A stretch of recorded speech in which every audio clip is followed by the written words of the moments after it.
Hello moms and dad, welcome to my channel. I'm Dr. Sandeepan Paul, working in NHS England as a pediatrician. Today we are going to start a new journey. In my first episode, I would like to show you how to do effective burping. Oh, how can I forget you? This is my little assistant, our little Beanie.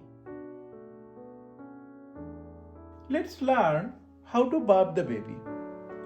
So you should keep the baby in upright position. Hold the head with these two fingers and support the chest like this. They would like to curve forward. Then you have a nice curved back. They would also like to hold the neck. It will help to build the neck muscle as well. Then you can pat the back or just rub the back. It's your choice.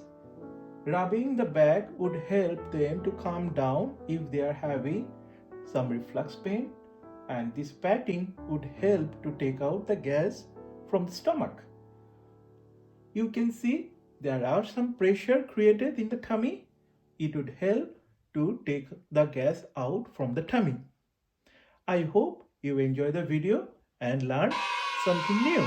Thank you.